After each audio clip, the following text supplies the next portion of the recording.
대한민국은 수입 대비 주택 매매가의 비율을 보게 되면 100 밑이에요. 대부분의 국가는 IMF에서 조사한 대부분의 국가는 수입 대비 주택 매매가 상승이 빠르게 진행되고 있다 라고 설명을 했지만 대한민국은 100 이하예요. 수입 대비 주택 경기가 과열과는 거리가 멀다. 두 번째, 부동산 실질 수요인 렌트비 대비 주택 매매가도 보게 되면 대부분의 국가는 주택 매매가가 렌트비 상승보다 더 빠르게 진행되고 있다. 2013년에 진행되고 있는 세계 부동산 호경기의 특징이에요. 여기 플러스 이번에 진행되고 있는 세계 부동산 호경기의 특징은 과거와는 달리 그 나라의 수도와 수도권 인근 몇몇 도시들의 상승세가 다른 지역을 압도하는 이러한 특성을 갖게 됩니다. 대한민국은 요 핵심에다가 이제 분양가 상한제를 적용을 했고 여기를 누르면 다른 것이 올라가게 되면 이들도 다 누르겠다고 지금 공언을 하고 있는 중이에요. 그렇지만 이 IMF에서 분석한 내용을 보게 되면 대한민국은 다른 국가들처럼 주택가격이 막 올라가는 국가가 아니에요. 렌트비와 주택 매매가의 상승세가 균형을 이루고 있는 정도예요. 자, 그러면 여기서 우리가 참고해 볼 만한 게 이번 UBS에서 분석한 세계 주요한 국가 도시의 부동산 버블 지수에 서울이 안 들어가 있어요. 서울이 만약에 들어가 있으면 저 분양가 상한제의 의미에 대해서 좀 더 명확히 알 수 있을 것입니다. 근데 여기 참고해 볼 만한 내용이 있죠. 밀란이 있어요. 이탈리아의 도시 밀란. 이탈리아는 대한민국보다 수입 대비 주택 매매가 상승세가 덜한 국가. 또한 렌트비 대비 주택 매매가의 상승세가 약간 덜한 국가예요. 그래서 알 수 있는 거, 유추할 수 있는 건 이 서울이라는 도시의 부동산 지수가 밀란보다는 약간 높은 축에 들어갈 수는 있지만 과열 국면은 아니라는 것을 알 수가 있죠. 왜냐하면 이 두 가지 지표가 UBS가 이 산출한 도시별 부동산 버블 지수를 구성하는 지표로 포함이 되기 때문이죠. 알 수 있는 건 여기 알 수 있듯이 녹색으로 fair valued예요. 위에 있는 over valued가 아니라 이 과열이 아니라 적절하다는 의미가 되게 돼요. 그래서 서울은 도시 기준으로 봤을 때도 이 과열이 아닌 그런 도시에 포함이 돼요. 여기에다가 이제 분양가 상한제를 강남 위주로 집중적으로 진행을 하고 있는 거예요. 또 과열이 아닌 대한민국 부동산 시장인데 얘를 누르니까 다른 쪽이 올라가더라. 다 눌러버리겠다. 전국의 대도시를 다 누르겠다는 말과 같아지는데 그럴 정도로 대한민국의 부동산 경기는 과열이 아님을 IMF, UBS 이 외에도 여러 이제 해외 분석 기관들은 동일한 그러한 분석 내용을 공유하고 있는 중입니다. 무료로 말이죠. 그래서 이와 같이 과열이 아닌 부동산 시장에 지속해서 강력한 부동산 규제 정책을 진행하는 이유는 뭘까? 분명히 이 과열이 아니라고 하더라도 이러한 국가 도시에 가면 부동산 투기 세력은 존재를 해요. 이 투기라는 말도 나쁜 의미를 갖는 게 아니라 자본주의의 특성상 충분한 자본을 가진 그런 집단들은 추가적인 이제 금융상품이나 이제 자산을 통해서 이 가치 상승을 노리게 돼요. 이러한 특성은 이 투기 나쁘다는 의미가 아니라 자본주의 자체가 갖고 있는 특성이 되게 돼요. 왜냐하면 노동자가 힘든 노동을 마치고 밤에 돌아와서 누릴 수 있는 것이 바로 의식주에 다 해당이 되게 됩니다.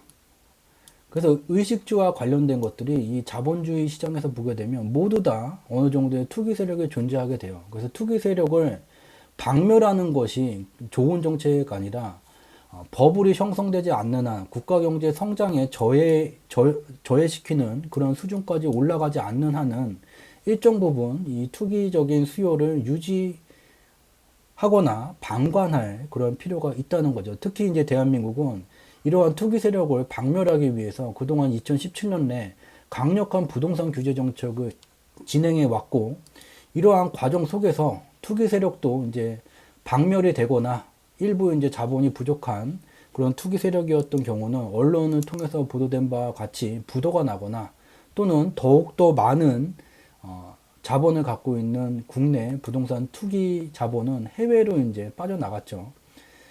그래서 이와 같은 투기 세력을 잡는 과정 속에서 이 대한민국 경제 체력이 바닥나가고 있는 중이에요. 지속해서 유동성을 줄이게 되니까 물가가 점점 낮아지고 있고 2018년도서부터는 굉장히 짧은 기간에 대한민국의 수출이 급감하고 있는 중이에요. 대한민국은 해외로부터 원자재를 들여와서 국내에서 가공을 통해서 부가가치를 만들어서 다시 이제 해외에 되팔면서 이문을 남기는 경제예요. 근데 수입 수출에 관련된 모든 경제 지표들이 나빠지고 있고 부가가치를 만드는 민간 기업들의 설비 투자가 지속해서 나쁜 수준을 유지하고 있는 중이에요.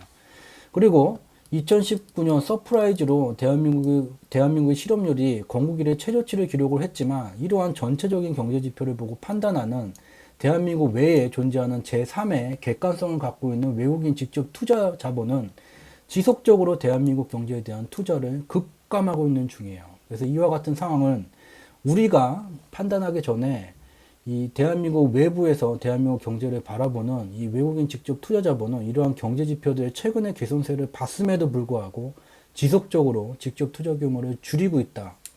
따라서 이 대한민국은 이 부동산 투기 세력을 잡는 것도 중요하겠지만 그보다도 대한민국 경제의 침체 속도 또 통화 유통 속도의 급감 형성이 가속됨에 따라 더욱더 이제 대한민국이 활성화되기에는 어려운 국면으로 가고 있다. 왜냐하면 2017년에 진행되고 있는 강력한 부동산 규제 정책이 통화 유통 속도의 급감 현상을 만들었는데 이제 분양가 상한제도 적용하고 있고 풍선 효과를 막기 위해 풍선 효과가 나타나는 그러한 지역도 분양가 상한제를 다 누르겠다 했는데 전국 대도시로 지금 이 부동산 투자 자본이 번져나가고 있는 중이에요.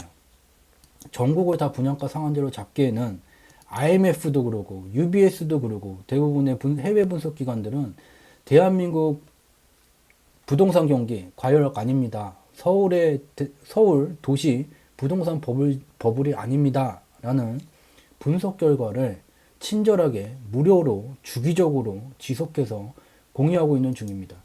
대한민국 경제가 수출이 계속해서 이제 살아나지를 못하게 되면서 대한민국의 경제 성장률 2017년에 3.2%였어요. 2018년에는 2.7%로 낮아졌고요.